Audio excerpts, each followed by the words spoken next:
So Good. We're live and direct with Marcell Clemons, a.k.a. Marcell Collins. You already know what time it is. I'm Note Smith, your host, Stink So Good. Live and direct on the Stink So Good YouTube channel. He didn't know I can get into character just like you did it that. But we live and direct. This shit is sponsored by DankUniv, AWOL, Colleen, all walks of life. Big shouts out to Marcell Clemons. He came all the way here from Austin, Texas. I say all the way because niggas don't even do that shit to go to the club sometimes. And it's a podcast, and you gotta take your shit serious. But it's also this. I did ramble a little bit. You did what? I did ramble a little bit. You did ramble? Just a little bit. You know, I was supposed to come here. Yeah. Like 2 or 3 times. I was like, nah, I'm not gonna do my nigga like this.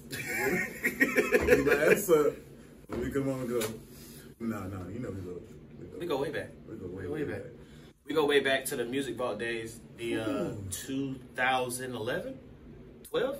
11. Yeah. I remember because because it was right after I graduated. I remember that. That's when I started doing the shows. I love that shit. We go way back. Music Vault, big shouts out to them. 10 yeah, years. Man. Damn. Club Spin days. Yeah. He almost chuckled on that one. Club Spin, Music Vault, they used to battle. They used to be right across the street. Jam Rock, they used to have their little concert things. What's the one? A-Slab used to throw his little shebang bangs. When he was his little shebang bangs, when he used to have that shit over here in Temple downtown in that one little club. You're talking about. You know exactly what I'm talking about. That was his first spot. No, what was that place? Downtown Temple. It was a part, like a club. Where I did the 6 minute release party. Foul on the play. Foul on the play. I can't remember the name, but it's gonna bother me. It's gonna bother the shit out of me. But yeah, it was back. It was back. We had a good time. Yeah, we did. We had fun. That's when like performances was everything. Connections. Actually sitting there, talking with the people, getting to know each other, drinking, chilling. Only thing I hated back then was crowd participation. That shit was whack. I couldn't stand any contest that was based on crowd participation, especially if you wasn't from here, because Lord, you was out of bounds off the rip. You was disqualified from the moment. You know what's crazy now? And I was talking about this to Lamar the other day. But Sean, he was talking about it. Big shouts out to Lamar. You can be an artist and never touch a stage. Yes. That is so fucking weird. You can be an island boy. you can literally rap online. That's the best part. I always say there's good parts and there's bad parts about being able to do what we do. The best part about it is we have the free form to do what the hell we do. Yes. Whatever we want. No matter the age, no matter the thing is, there's too many of y'all who don't really do this. That's why I still believe there's musicians. That's why I put him as a musician under there, not a rapper. All right. There's musicians and then there's rappers. Okay. I think MCs is even gone because of the whole media, social media, the whole how media streaming is now. MC game is kind of out the door. Like, you don't really have to be an MC. There's no real MCs carrying stages. It's all theatrics, fireworks. But back in the day, it was just somebody standing on the stage and wrecking it. Like, no theatrics, no lighting, no fire, no pyrotechnics and all that kind of crap going on. It was just all out talent. That goes into my first question. I always bring this up. What's you being in music, what is your favorite era that you would want to be in? I say the 50s. I love the 50s. Actually, I do have an answer. 50? Oh, we went that far back. Yes. Shit. Era of music. That's a hard one. Because now I don't have to be this box. Shit. If I could pick you up right now, throw you in a time machine and say you got your talent. That would be what, 40s? Motown was, 50s, 60s, 70s. 50s, 60s? Yeah. I think I would have to say that because I feel like everybody in those times, everybody at that time, Etta James, You know, no matter who it was at that time. The whole Cadillac Records. The whole Cadillac Records. It was for a reason. Yes. You were talented. It was like, I just got to watching the Quincy Jones doc. Yes. And it was amazing just to see. There's not a lot of people who are able to navigate like that and still able to navigate today. So I think what it is with the 50s, it was the oppression. I don't want my vehicle to success to be the oppression, but it was cool to see, you name it, just perform in a white club. Yes. Like, it was for a reason. I think now it's just, it went from 50s of, it was a reason why we were making music. Now we're just here to get the bag. Yes. And it's not. But it goes, I think what you just said, and I'm glad you said that, goes with everything now. Basketball, it ain't for the love of the game no more. It's the bag. Football, it all used to be about chips, back-to-backs, triples, beating the Cowboys. I'm about to get this check. Like, speaking of football, Aaron Rodgers, you didn't win to the AFC Championship for the last 10 years, okay? You got 3 MVPs. You got, you know what I'm saying? You got all this shit. Yeah. And your first thing that utters out your mouth after you just lose is, I want that extension. Like, the money has gotten too big. Too big. It's becoming, I mean, we can kind of put this in everything. We put this in movies. We can put this in sports. We can put this in music. The love of it's gone. Well, the love of it is gone because for the majority, the marketing is no longer just music. Like, if you look at the artists that are out today, they're, especially the female rappers, and this is nothing against female rappers, they are now sex symbols to sell another product. Yes. But they're doing 16, they're models. There's 16 other products that they're selling, and the music is just one of them. Yes. Which is cool, but that makes it not about the music. That's the same way with the movies. It's not about making a good new movie. It's about, okay, let's pull up a movie from 1995. Let's redo it over again and just bring it up. Like, they really just did Matrix all over again. Please, and I'm so mad they did that. Matrix did not need to be reloaded from the first one. It should have been Keanu Reeves doing his thing and giving a farewell. Like, then they added, oh gosh. It was really bad. They added Jada Pinkett Smith. She was old. Yes.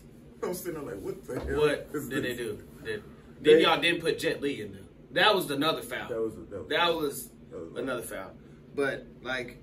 But if we're talking about as an artist, like, as an artist, I would do 50s. We're talking about as a person that, what I do now, 90s. My favorite era of music was the 2000s, but no, I gotta 50s. The 50s, for the 50s, if I want to be an all-around. Yes. I think the 2000s, because I don't want to be the person like, oh, well, I grew up in the 2000s. I honestly feel like that was the best time. 2000s was feel-good music. But it was everything. Like, you got to understand. Like, a lot of people don't understand that Carter 3 and Laffy Taffy came out a year apart. Yes, but it was feel-good music. Yeah. But it was lollipop. You was in the club and you was feeling it. You could be by yourself and feel it. You felt that music. Like, now it just sounds good, but it don't feel good. Like, I can see that. T-Pain, Good Life. That feels good. And it lasted. Yes. You know what I'm saying? Like, nothing lasted. Public service announcement, Jay-Z, that feels good. You can feel it in his mouth when he says, like, I got the hottest chick in the game wearing my chain. That's right, Hove. It meant something. He had Beyonce. Like, okay, it was boisterous, but it was real life. You know what I'm saying? Now everything is, now everything is, I'm gonna kill you, nigga. Let me get that bag, nigga. Gang, gang. I cut my kill music to a very minimum. I'm a lyricist to the day I die, but I can't get away from Key Glock. Key Glock? I love Key Glock. I love Key Glock. And it's just his flow. It's just flow. And he rides every beat. It's the beat. I'm just like, yes. He don't really be saying a lot of shit. He don't say nothing. But he know. But they done right back on their ass, man. They done made me mad. Hey, like, I can literally know. I know the next word he's gonna say. Yes. But I love it. I don't know what it is. Just like, rest in peace, Young Dolph. Young Dolph was dope. Like, it was real. He was real. And I hate to say that he was real. He didn't like who he didn't like. And that's fine. And that was it. Like, and he still was gonna make his shit. Like, it's just like Nip. If there's anybody in the game, all right, we're gonna get on this. That can lead me to the next one. Yeah. Me and Marcell have known each other for a long time, 10 years plus. We always kept in touch. Yeah, always. It's weird. 10 years plus. Through music, incarcerations, him, Juicy J, and that's what we're going to talk on right now. Oh, okay. Speaking on that, back in the day, Music Vault, I don't want to even say his name. He was running with another Temple artist. How did that go? It was it happened faster than a lot of people. Okay. As I've gotten older, I realized how quick it was. I went from, like I told you, I was working a regular 9 to 5. And I went from writing my own music to getting a call from that artist saying, hey, I need you to come down here. What a lot of people don't know is I actually lost my contract. A lot of people don't know that. So I ended up... so how did this all come about? How did you even... Like, how did so how did your name get thrown into the pot of Juicy J? So he got signed first. This artist wasn't able to, I don't really want to talk, I'm not talking shit. But they were telling him he needs to make a hit. Before we go any further, we need to make a hit. He was making songs, they weren't coming out as hits. They weren't. They weren't. So I get a call. And when I get the call, it's, hey, I need you to come out here. I'm at my homeboy house. He was living on the south side. Oh, no, he was living on the west side. I was at his house literally just watching TV. Hey, I need you to come out here. I was like, I'm gonna see if I can get you this deal. We're gonna come out here, we're gonna do this. I was like, you know, you hear shit like that. All right, cool, we'll talk about it. 3 days later, I get a call from Juicy J. Hey, what's up, man? Who's this? Oh, this is Juicy J. Oh, this is for real, for real. So I'm on the phone with him. He's like, yeah, we're going to get your contract written up, this and that. I get a contract coming in a week later. I fly out. No. That's so long ago, I got to remember how it went. Was it a nice check? I got to ask the question. Was it a nice check? Or was it a startup? Like a startup. Okay. Back in the day, this is what actually... It was like an advance. Like, get your life right. Yeah, get your life right. But it was so small that, and at the time, I don't know if I was arrogant, I don't know what it was, I just felt like I deserved a little bit more if you're going to ask me to come out here. Plus, I was looking, if I'm going to be gone for 6 months on end, and I'm losing this money that I'm guaranteed to make, which is my regular 9 to 5, I need money to take care of, keep the shit going. To keep the shit going. So I need this kind of, I'm not going to say that amount of money, but I need this money so bills can be paid at the house.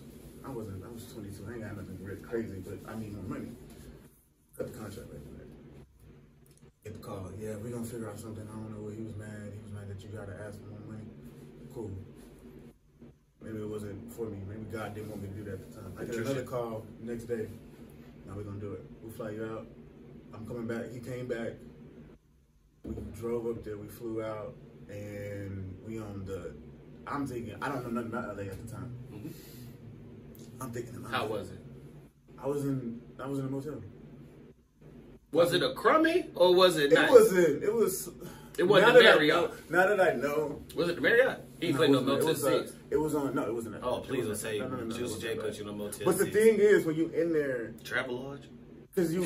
It wasn't none of that. It wasn't no super. It wasn't none of that. It was okay for California. But I really went down there and I don't know anything about Cali. It's my first time ever going. I see palm trees, I ain't never been there before. So in my mind, I'm in the nicest place in the world. Yeah. I come back and I'm telling, I was on Sepulveda. He was in the hood. That's the whole struggle. I was like, oh shit. Like I didn't. But at the time, I don't know. What's funny is when I got there, CJ pulls up to the hotel, motel, whatever you want to call it. At the room, if you want to really call it that. Pulls to the hotel.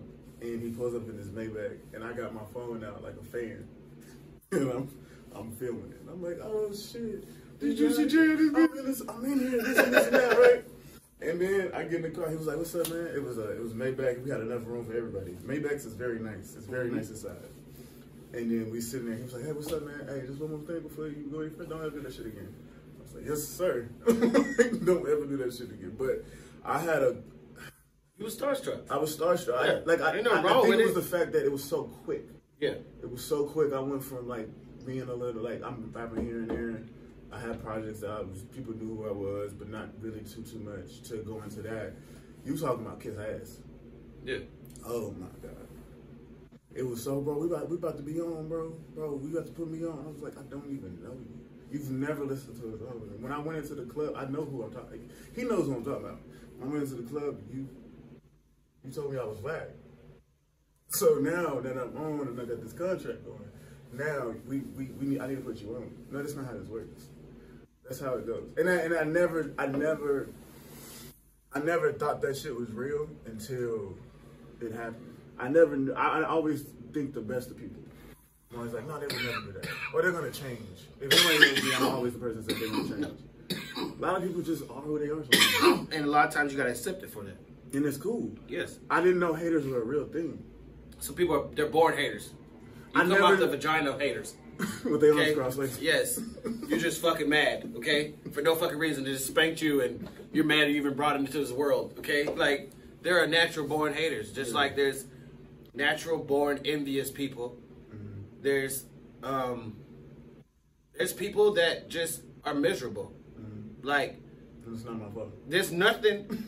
Like, they wake up in the morning and they feel like someone pissed in their coffee. Like, you know what I'm saying? Like, they're just miserable people. Some way people wake up in the morning thinking of how they gonna fuck up the next person's day. Like, because they're miserable. I see it more now than ever. Yes. And I tell people this all the time. I tell my wife this all the time. An idle mind is the devil's playground. Like, if a person ain't got a life, they're miserable, okay? And they're going to be in your business. And they're going to try to give you advice.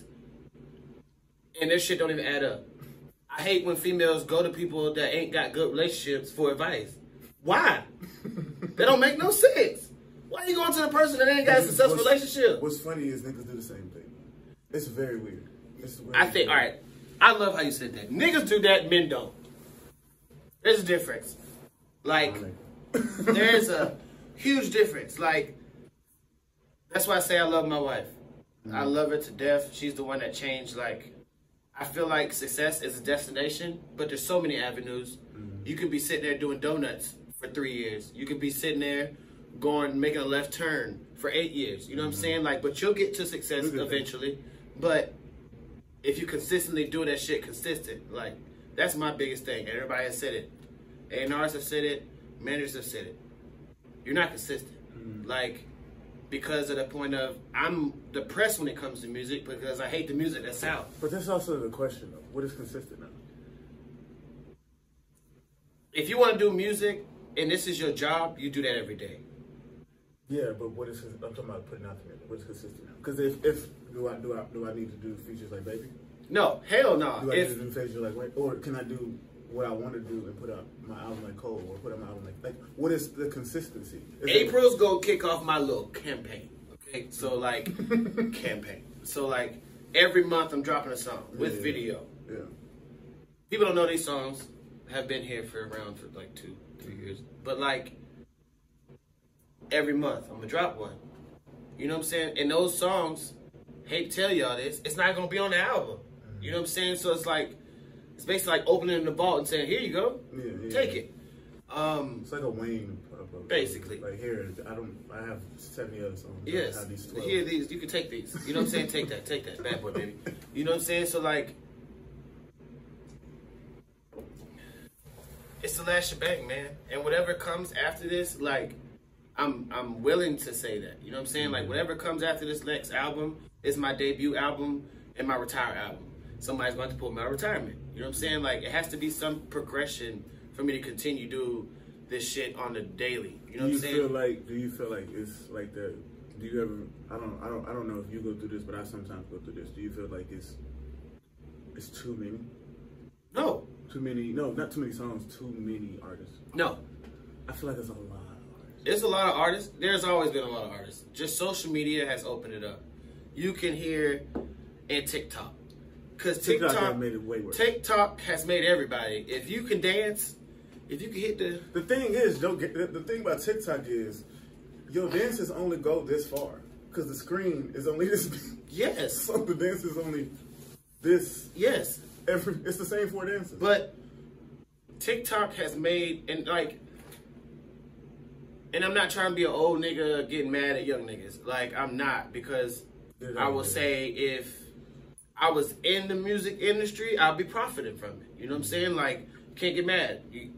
We're niggas looking in. I mean, outside looking in. Mm-hmm. If we were inside there, we'd be sitting there saying, "Fuck you, old ass nigga. Social media making me money, nigga." You know what I'm saying? Like, yeah. J. Cole can't sit here and say, "Fuck social media." Social media makes you money. Like, so you posted every day about you going and playing in Africa. You posted it. Why did you post it?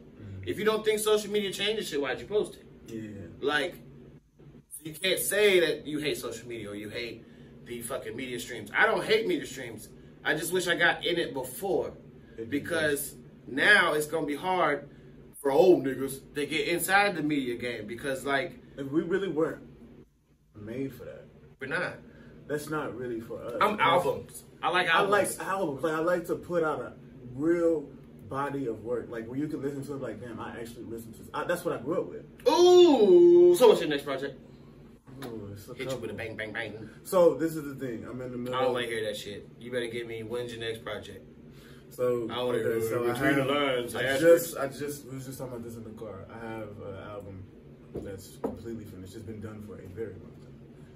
It's about that time to put it out, and then I'm doing a project. What is that name of it, sir? Come on now. It's called Church Was Good. This is Oprah, but just, you know me. It's called Church Was Good. Everybody knows Church is good? Church is good, but it's... you wore that hat. No, I paid attention. But you didn't see how long ago that was. I didn't. So I made this album when I still lived in Temple, actually. I did it, all original productions. I always tell people, it's literally, if you were to put, if Good Kid, Mad City, my beautiful dark twisted fantasy had a baby, this is what this album sounds like. But it's a beautiful album, and I'm surprised. I got some interludes in there. I got interludes. I got little skits. It's an amazing album, like from top. And I listen to it about once a month just to see if I can touch up some stuff and do this. And I'm just like, it's perfection. And that's where the dilemma comes down to. Is because what you just said. Put this album out. I want this thing to work. I want this to pop. Like, if I spent this money on the studio time, I spent this money on this production, I sat down and wrote these songs, and I'm not just putting raps together. This is actually. I'm not using Lyric Studio. Yeah. I'm not using Lyric Studio. I didn't get no beats from SoundClick. I didn't do none of that. I literally did it from scratch, and I made this album perfect. I mean, it's perfect from beginning to end. Even the titles was perfect. The features was perfect. Everything about it is so perfect. Though. Okay. I've always been. So why haven't you dropped it? You said what? Huh? You said why haven't I? So why haven't you dropped it, sir? Because it's perfect. I feel like Kanye. Okay, but Kanye dropped Donda eventually. But this is the thing. He talked about Donda 2 years before that. It took him 2 years. Remember, but not Donda 2. He dropped that bitch in overnight. Donda 2 was overnight. I haven't heard it. He dropped 12 tracks and he just dropped 4 more. Yeah. He dropped 12 overnight. It's like an edition of Miami. Big shouts out to Kanye. Something editions of Miami or Sounds of Miami. And then he dropped 4 songs off Donda 2 like day before yesterday. That's them player, man. You got it? No. I love Kanye. I'm not paying $200 for this. Kanye, bro. He said, no, I don't know. There's musicians, and I respect everything Kanye does. Like, I do. And I've done that. I did the NFTs before it was called NFT. Like, I was trying to get into that, but everybody said it's useless. This is how easy you can do this. You ready for this? Okay. You can go in there and say, Super Saturdays. Every second Saturday, I'm going to drop a new song. Send me $1. To all your fans. Send me $1. And you send it to their email. That's an NFT. I went on the like that's how easy it is. Them people are the only ones with it. So you could be like, hey, you got that new No Sniff album? It's a scarcity thing, I heard. It's a, now we're not going against the 50,000 other artists. We're going to encapsulate your fans. Your fans. And it's really dope. I looked into it last week. I probably sat there for about 2 hours and just that like, fucking monkey is changing the game. That shit. What's it called? Grease Monk? Something monkey. I don't fucking know. I heard about it. I was really literally getting into it. And I did my research, I watched the videos, I contacted people, talked to them about it, and then I listened to podcasts about it. And I keep hearing if you're looking for a quick profit, don't do it. Don't do it. If you're looking for you gotta put some money in that motherfucker too. Because you got big wigs in there jumping in there. And they spending hundreds millions of thousands and millions. I'm just like, well, you got that. So, but yeah, the album is amazing. But then I'm doing, if anybody knows me, I'm a huge fan. I think work ethic is amazing. Yeah. I think he's been here 20, 30 years. If you don't, he's been in every generation. I'm doing my own version of dedication. Okay. So I'm just literally just rapping, having fun. And I think that's what's gonna help me. Because I think what it is I think a lot of artists just like me and you, we worry about the number. I don't really want to worry about that right now. And if I am, it better be this album. But if I'm a different kind of guy, bro. But I'm literally doing that. I'm having fun with it. Nobody even knows. The only people who know is me and her. That's the only people who know. But yeah, you've been working. I'm nice with it. It feels good to like write and still come up with cool stuff.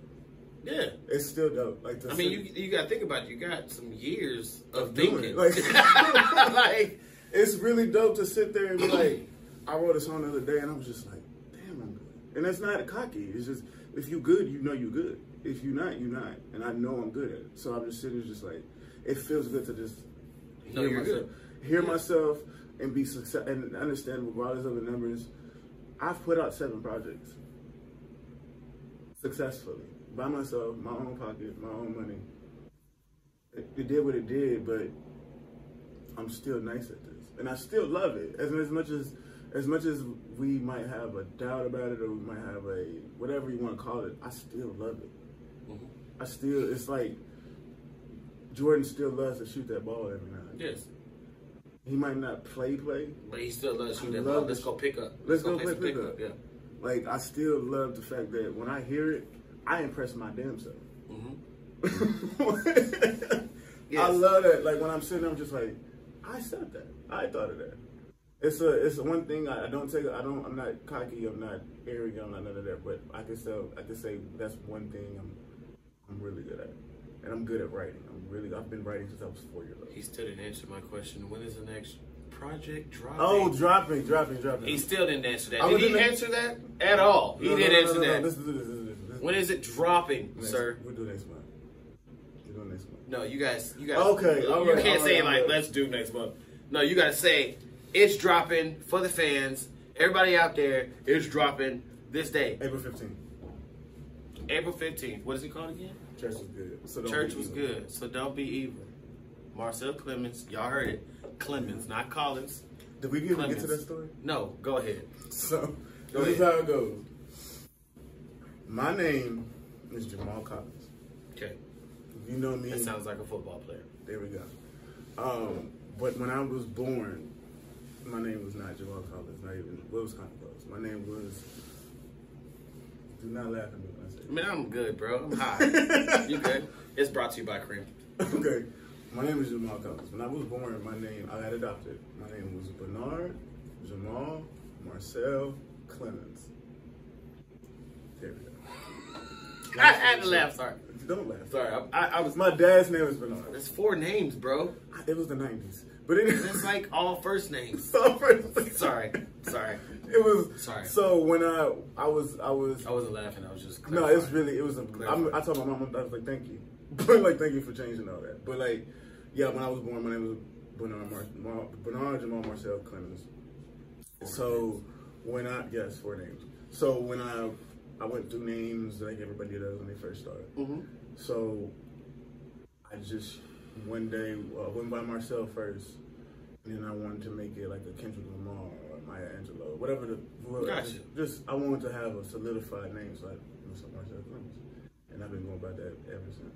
It's weird because people abbreviate it, so people call me Marcellus, so people call me Sale. Oh God, Marcellus. They added more damn. I'm just like y'all just coming up with stuff at this point. So it's Marcell Clemons. Yeah. Everybody can find you on YouTube, Instagram. What about like Facebook? I have a blog on every. You don't really fuck with Facebook. I don't like being distracted. So, it's a lot. Facebook's the devil. Like Facebook really is the devil because you allow a fight, but if someone is talking about some real shit, y'all will delete it. Or if someone, it's only the circuit is only around who you like. With Instagram, you go around. You have your motivational stuff, you get all this stuff, right? It's all who you like. It's all who you like or what you like, right? The thing about Facebook is only culture to people that you know. Yes, I don't and that's really know just what y'all doing right now. And I love y'all. I got on Facebook today because I remember I got on there for a second. I looked and I just see drama. I was like, nope, let me get off here. I don't need none of that. I don't want it. I don't need it. Instagram, I love Instagram. I'm not gonna say I'm not addicted to social media. I love social media. I just don't want 20 of them. My daughter addicted to social media. Who you tell?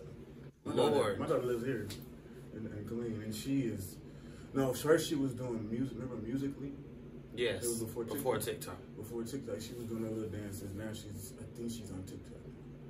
I think she's on. But she's an very eccentric kind of person. Love her to death. That's my daughter. TikTok is the devil too. It's very weird. It's very weird. But you will have an entertaining day on TikTok. Oh, I don't have TikTok, but I have Instagram Reels. Yeah. I can literally stay in my bed for a good 2 hours. And just laugh. Yes. Because they trick me. Because you gotta watch. If they put a video on Instagram now, it's automatically Instagram Reel. I thought the idea was stupid. It's amazing marketing. I click the video. After the video goes, it automatically goes up to the next one. Then it goes to the next one. Yes. And it goes to and I'm just sitting there for 2 hours. I'm like, Clown. I need to get my ass up. I would sit there. She was like, "What you doing?" I literally have not moved. This next portion is sponsored by Dank. It's your favorite strand, and then we're gonna get into that hot topic of the day. What is your favorite strand? Right now? Yes. Since I have left. He Colorado, did go to Colorado. I did go to Colorado. What was your favorite strand, ma'am?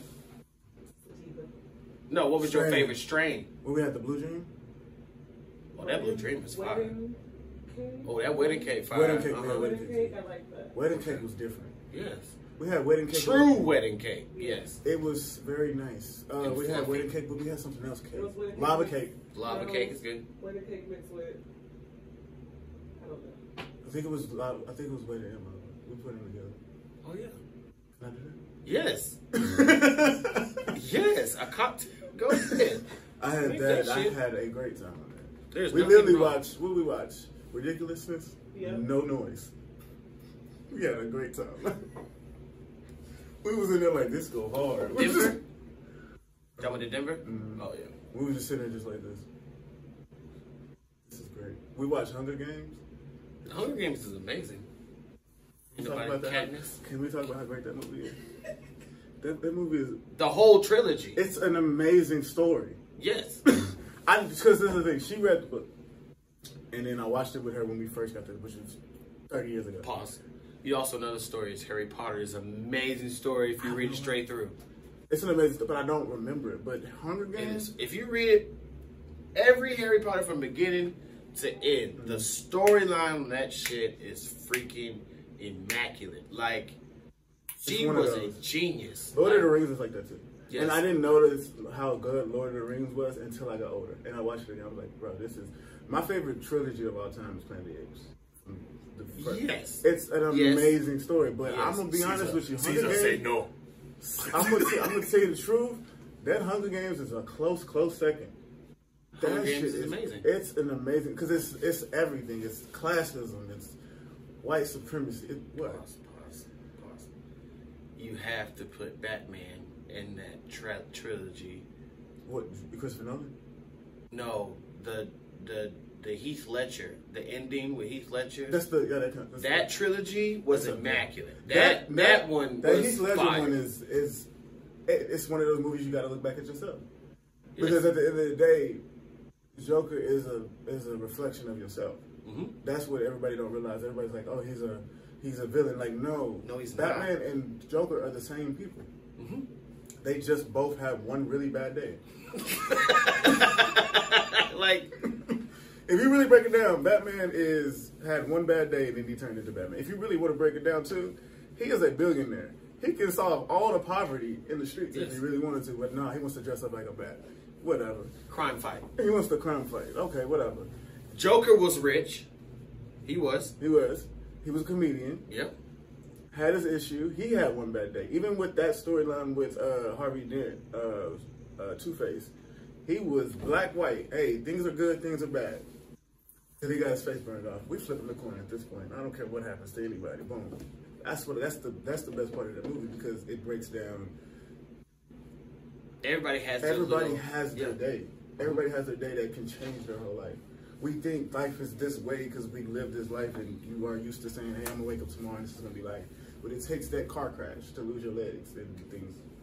All your optimism can go out the window. I don't want to get deep. I really don't. It's good. I do it all the time. It's especially at home.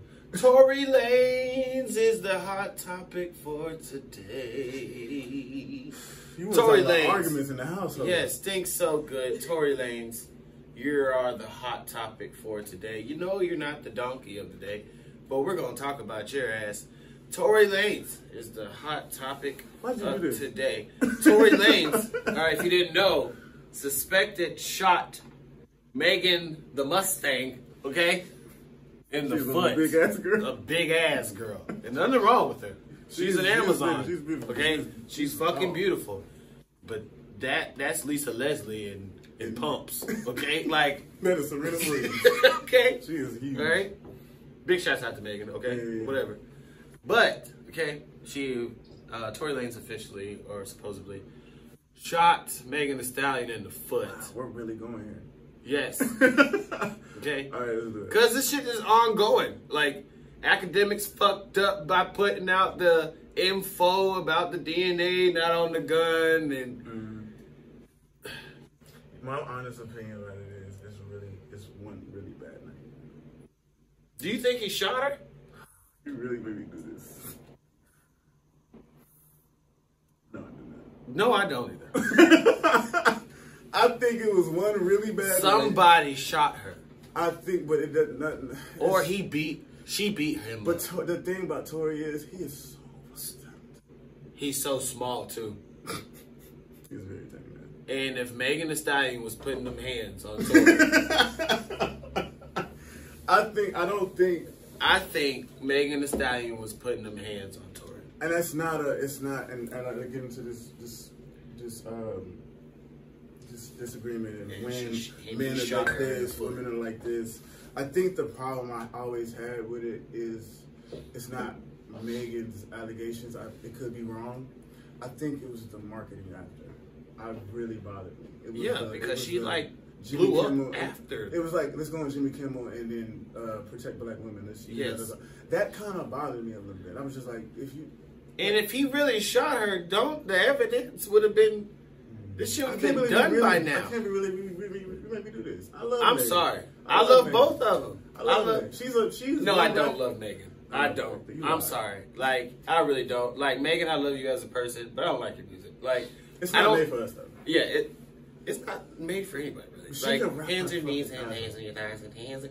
Are you a thought on every song? Like, there's a time when you grow up, and that's why I don't like music anymore, because now you're just making music for the bag. You know, bitches want to twerk, so they gonna twerk. Like, but it's always been like that. No, it has not. No, it has not. It's gotten really crazy. Because Lauryn Hill could have came out there and said, "Twerk that ass, couple," one time. Like, that was 30 years ago. But she could have. They were shaking back then. Kim was there. Kim was around. She was making twerking music. Kim was making the hook. All right. Kim was raunchy. Kim was raunchy. She was the first raunchy artist. But she wasn't making dancing music. She was making sexual music. All right, so who was making that dancing music back then? Niggas. Niggas and reggae. Bitches wasn't making songs. In Shabba ranks. This is, like we said earlier, I think the twerk era, you want to call it like that. I think it's so. Wait, Uncle Luke was making that music. There you go. Yeah. It wasn't. 2 Live Crew, yeah. Women wasn't making music like that. Because if back then you were hoochie, you were. They want to talk about us, but they had Freaknik. But that was all niggas. It was niggas. Well, women was there. But it was all niggas. Oh, we're talking about the actual music? Yes. If we're talking about the actual music, yeah, you're right. Because it's Kim was wild. I heard a lyric the other day. Because you gotta remember, Queen Latifah was the unity, being all about respect and all that. Lauren was the jazz, R&B, rap. So they really wasn't on there. I don't hate it. It's a lot of it. It's the same way I feel about killing music, like murder music. I know. Every once in a while, it's cool. All y'all niggas have guns. All y'all niggas is bro. Why does all the niggas? Oh, no, I'm not gonna say that. Yeah, I'm gonna say it. Why does all the gangsters that say they have the most guns get found with no guns when they get popped? I think go ahead. It don't make sense to me. Like, bro, just get a bodyguard. There's nothing wrong with getting bodyguards, like, at all. Like, it relieves you. These niggas get paid to shoot. Like, can we get deep? Go ahead. The game music business is a very predatory business. And that's just point blank period. So therefore, since it's a predatory business, they will take anybody who's talking about them. That's the problem. So it goes from one artist talking about killing and shooting to now since this is selling, I need 6 of these now. And then those 6 are gonna bring their artists in, and we're gonna give them labels. And then they're gonna bring their 5. Oh yeah, it's all about the A&Rs and the people in the back. It's like it's too many. That's why DankUniv is brown sugar. You know what I'm saying? Like, DankUniv is brown sugar. Like, that's my favorite movie of all time. Okay. Can we talk about it? Brown sugar is amazing. Like, okay, Brown. Let's do this. Brown. You already know the new Brown. What's yours? Love and Basketball. That movie is horrible.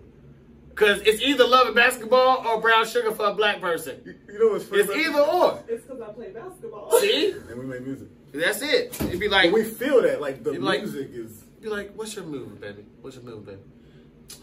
Love and Basketball. You know that.